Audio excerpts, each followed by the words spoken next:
अब उसने आत्मनिर्भरता की तरफ अपने कदम बढ़ाए। मेघा की जब शादी हुई थी तब सब कुछ अच्छा था, लेकिन शादी के कुछ दिनों बाद मेघा को कुछ अजीब सा महसूस होने लगा। उसे ऐसा लगने लगा जैसे उसमें और दूसरी बहुओं में कुछ अंतर है। वैसे तो उसके पति 3 भाई और 1 बहन है। बहन अपने घर में खुश है।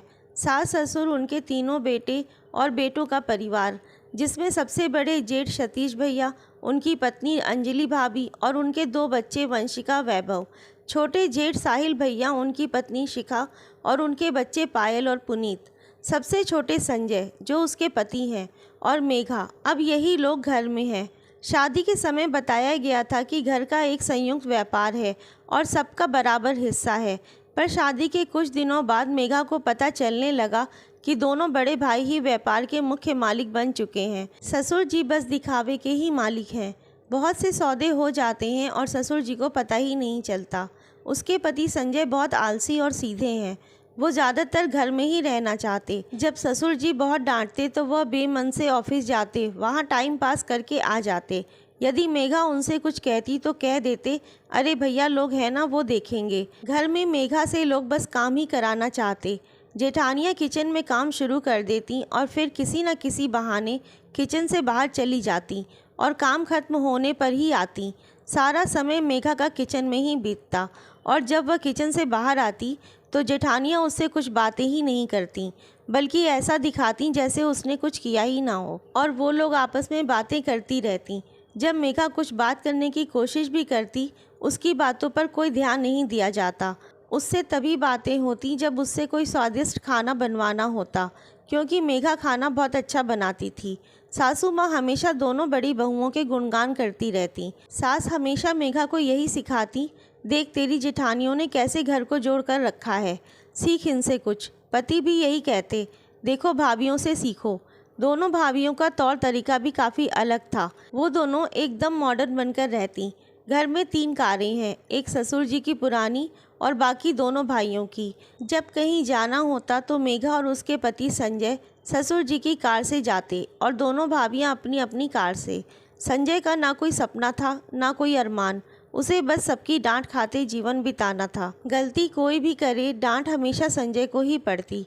बिना वजह भाभियां संजय को डांटती और ये सब देखकर मेघा के ससुर जी को बहुत दुख होता, पर कर भी क्या सकते थे। संजय के अंदर जरा सा भी आत्मसम्मान नहीं था और ना ही कुछ करने की ललक।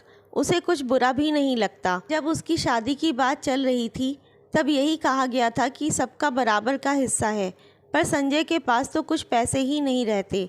जब भी मेघा संजय से पैसे मांगती, संजय माँ से पैसे मांगने जाता और फिर मेघा को देता। शुरू शुरू में लगा कि अभी कुंवारे थे तो माँ ही उनके पैसे संभालती होंगी। अब तो मैं आ गई हूँ, मैं संभालूंगी। लेकिन शादी को 3 महीने हो गए, अभी भी एक एक पैसे के लिए सासू माँ का मुंह देखना पड़ता है। मेघा को बड़ा असहाय महसूस होता। जब वो मायके जाती, उसके माँ पापा उसे जो पैसे देते वो उसे ही संभाल कर रखती और उसी से अपनी ज़रूरत के सामान लेती। दूसरी तरफ उसकी जेठानियों का अलग ही रुतबा रहता है। वो लोग गहनों से लदी रहती, महंगे डिज़ाइनर कपड़े पहनती और जब तब शॉपिंग के लिए जाती रहती और हमेशा ब्रांडेड शॉपिंग ही करती। ये सब देखकर उसे बड़ा दुख होता। एक ही घर में इतना भेदभाव, लेकिन उसके पति संजय को इन सब बातों का कोई फ़र्क नहीं पड़ता। वो बच्चों के साथ खेलते रहते और पूरे घर की डांट खाते रहते। मेघा के अलावा कोई और भी था जिसे ये सब बातें चुभती थी। वो थे मेघा के ससुर जी। वो दिन रात तरीका ढूंढते रहते संजय को एक सफल व्यवसायी बनाने का, लेकिन उन्हें कोई सफलता हाथ नहीं लगती। संजय को उसकी जिम्मेदारी का एहसास कराने के लिए ही उन्होंने उसकी शादी की थी, लेकिन उनका ये उपाय भी असफल हो गया और एक लड़की की ज़िंदगी भी खराब कर दी, जिसका उन्हें बहुत पछतावा होता और प्रायश्चित का उपाय ढूंढते रहते। एक दिन मेघा जेठानी के बेटे को कंप्यूटर पढ़ा रही थी। अक्सर ही जब बच्चों को कुछ समझ नहीं आता तो बच्चे अपनी चाची से समझते और मेघा भी इतने अच्छे से समझाती कि बच्चे फटाफट समझ जाते। मेघा बच्चों की फेवरेट टीचर बन गई थी। तभी ससुर जी के दिमाग में एक आइडिया आया। उनके ऑफिस में एक कंप्यूटर स्पेशलिस्ट की वैकेंसी थी। उसके लिए मेघा एकदम उपयुक्त थी, पर ये बात कहकर घर का वातावरण खराब नहीं करना चाहते थे। एक तो उनकी पत्नी जमुना जी पुराने ख्यालात की थी, उन्हें बहू का ऑफिस जाना अच्छा नहीं लगेगा। इसके अलावा दोनों बड़े बेटे वो तो पूरा व्यापार अकेले ही चलाना चाहते हैं। अब तो उन्हें अपने पापा राजेंद्र जी की भी रोक टोक पसंद नहीं आती। अतः ये सब सोचकर राजेंद्र जी ने एक प्लान बनाया। राजेंद्र जी ने कहा कि कल से तीनों बहुएं भी ऑफिस चलेंगी। ऑफिस में कुछ अव्यवस्था हो गई है, उसे केवल घर की महिलाएं ही ठीक कर सकती हैं। स्टाफ उतने अपनेपन से काम नहीं करते और बेटे तो पूरा दिन साइट विजिट और मीटिंग में ही व्यस्त रहते हैं, जिस वजह से ये लोग ध्यान नहीं दे पाते। इसलिए मैंने फैसला किया है कि तीनों बहुएं भी ऑफिस आएंगी। तभी सासू माँ जमुना जी ने कहा, अरे ये लोग कहाँ जाएंगी, और घर के काम, बच्चे। तभी राजेंद्र जी ने रौबदार आवाज़ में कहा, सुबह जल्दी उठकर सारा काम हो जाना चाहिए। बच्चे सुबह 7 बजे चले जाते हैं और आते हैं दोपहर 2 बजे। तब तक आप बच्चों को संभालेंगी। वैसे अब बच्चे इतने छोटे नहीं हैं, सब बच्चे सारा काम खुद से करते हैं और शाम 4 बजे बहुओं को घर भेज दिया जाएगा। फिर बहुओं की तरफ देखकर कहा, सुबह 9 बजे आप लोग ऑफिस के लिए निकल जाएंगी। मेघा तो बहुत खुश थी। बड़ी बेचैनी से वह सुबह होने का इंतज़ार कर रही थी। लेकिन सास और दोनों बड़ी बहुओं को ये सारा बदलाव पसंद नहीं आ रहा था। सास तो कुछ बोल नहीं सकती थी, पर बहुएं अपने पतियों पर दबाव डाल रही थीं कि पापा को मनाएं कि बहुओं को ऑफिस ना जाने को कहें, पर वे पापा की डांट नहीं सुनना चाहते थे। दोनों बहुएं घर का सुख छोड़कर ऑफिस नहीं जाना चाहती थीं, पर क्या करें, पापा के सामने कौन बोल सकता है। इधर मेघा तो बहुत खुश है, पर संजय को आज एहसास हो रहा है कि उसके काम पर ध्यान न देने के कारण घर की बहुओं को ऑफिस जाना पड़ रहा है। अतः संजय मन में निश्चित करता है कि वो अब अपना काम पूरी मेहनत से करेगा। दूसरे दिन जैसा कि पहले से ही तय रहता है, सारा खाना नाश्ता सुबह ही बन जाता है। सब निश्चित समय पर ऑफिस पहुंचती हैं। ससुर जी बेटों को कहते हैं, जाओ तुम लोग अपना काम करो, मैं बहुओं को ऑफिस घुमाता हूँ। बेटे चले जाते हैं। अब ससुर जी पूरा ऑफिस बहुओं को घुमाते हैं। मेघा को तो बहुत मज़ा आता है, पर दोनों बड़ी बहुएं बिल्कुल थक जाती हैं। लेकिन अब ससुर जी से कुछ कह भी नहीं पाती। ससुर जी पूरे स्टाफ से मिलवाते हैं, फिर बहुओं से ऑफिस को व्यवस्थित करने की तरह तरह की सलाह मांगते हैं और अपने विचार पॉइंट में लिखकर सेक्रेटरी को देने को कहते हैं।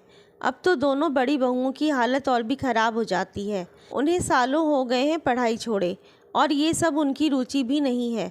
अब तो वो लोग मेघा को ही पकड़ती हैं और कहती हैं, तू ही हमारा भी लिख दे। पर ससुर जी सुन लेते हैं और कहते हैं, कोई बात नहीं बेटा, आज तो पहला दिन है, धीरे धीरे आदत हो जाएगी। मेघा अपना काम खूब अच्छे से कर लेती है। ससुर जी सबसे उनका लिखा पेपर मांगते हैं और देखते हैं। मेघा ने एकदम प्रोफेशनल काम किया है। मन ही मन अपने निर्णय पर खुश होते हैं, पर बहुओं को जताते नहीं। उसके बाद उनका सेक्रेटरी कहता है, सर कंप्यूटर वर्क नहीं कर रहा और सारा डाटा भी उसी में है। अब ससुर जी बहुओं को लेकर कंप्यूटर रूम में जाते हैं और सेक्रेटरी को कहते हैं, किसी कंप्यूटर स्पेशलिस्ट को फ़ोन करो, अब कैसे होगा। ससुर जी को चिंतित देखकर मेघा डरते डरते कहती है, पापा जी मैं कोशिश करूं। ससुर जी कहते हैं, ठीक है करो। दोनों भाभियां कहती हैं, और ख़राब मत कर देना। साथ ही दोनों मुस्कुराती हैं। मेघा कंप्यूटर सीट पर बैठती है और कुछ कीबोर्ड से बटन दबाती है। थोड़ी ही देर में कंप्यूटर ठीक हो जाता है। अब तो पूरा स्टाफ मेघा की तारीफ़ करने लगता है। दोनों भाभियां जल भुन के खाक हो जाती हैं। घर में मेघा के बनाए हुए खाने को अपने नाम से परोसने वाली आज सबके सामने मेघा की वाहवाही कैसे बर्दाश्त कर पाती। ससुर जी बड़ी बहुओं की मनोस्थिति को समझते हुए ज़्यादा वाहवाही नहीं की, पर मन ही मन अपने ऑफिस में मेघा की सीट पक्की कर दी। मेघा भी बहुत खुश थी, उसे उसके मन का काम जो मिल गया था। ऐसे ही ससुर जी ने थोड़ी बहुत और परीक्षाएं लीं। थोड़ी ही देर में लंच ब्रेक हो गया। दोनों बड़ी बहुएं तो बहुत ज़्यादा थक गईं, लेकिन मेघा को तो जैसे पंख मिल गए थे। वो तो आज रोज़ से ज़्यादा ही उत्साहित लग रही थी। लंच ब्रेक में दोनों बहुओं ने घर जाने की रिक्वेस्ट की। पापा ने उनकी हालत देखकर उन्हें घर जाने की इजाज़त दे दी और मेघा से पूछा, तो मेघा ने रुकने का फ़ैसला लिया। ससुर जी ने मेघा को कंप्यूटर पर काम करने को कहा। अब तो रोज़ मेघा ऑफिस आने लगी और जेठानियाँ तो ऑफिस के नाम पर ही घबराती। इधर संजय भी पूरे मन से ऑफिस का काम करने लगा। अब तो दोनों बड़े भाई संजय की तारीफ़ करते। अब संजय बहुत जिम्मेदार बन गया। मेघा के ऑफिस जाने से संजय अब अपने भाइयों की तरह बराबर का अधिकारी बन गया था। मेघा संजय के बदले हुए रवैये से बहुत खुश रहती। उसके साथ संजय की माँ और पापा भी बहुत खुश होते। जमुना जी राजेंद्र जी से कहती, बहुत अच्छा निर्णय लिया आपने मेघा को ऑफिस भेजकर। राजेंद्र जी मन ही मन मुस्कुराते। मेघा केवल कंप्यूटर केबिन तक ही सिमट के नहीं रही, बल्कि वो ऑफिस के हर विभाग में दखल रखती। वो रोज़ नई नई चीज़ें सीखती। अब तो बिजनेस भी ज़्यादा मुनाफा दे रहा था। हर चीज़ पर वह खुद से रिसर्च करती। उसके बाद ही ससुर जी को कोई निर्णय लेने देती। ससुर जी की वो इतनी विश्वास पात्र बन गई थी कि उसके बिना ससुर जी एक निर्णय भी नहीं लेते। मेघा घर में भी सबको खुश रखती और ऑफिस का काम भी पूरी लगन से करती। मेघा और संजय अब आत्मनिर्भर थे। वे दोनों भी घूमने और शॉपिंग जाते। अब मेघा को किसी से पैसे मांगने के लिए हाथ नहीं फैलाना पड़ता और ना ही घर में अब उसे या संजय को कोई अपमानित कर सकता था। अब उन दोनों की एक सम्मानित जिंदगी थी। आज ससुर जी की सहायता से मेघा सफल बिजनेस वुमेन बन गई। उसने आत्मनिर्भरता की तरफ अपने कदम बढ़ाए थे। इस आत्मनिर्भरता की वजह से अब उसमें एक अलग ही आत्मविश्वास जागृत हो गया, जिसका पूरा श्रेय उसके ससुर जी को जाता है। मेघा मन ही मन ससुर जी को दुआ देती रहती। आपको ये कहानी कैसी लगी कमेंट करके ज़रूर बताएं। कहानी अच्छी लगी हो तो लाइक और शेयर करें और चैनल पे नए हैं तो सब्सक्राइब करना ना भूलें। धन्यवाद।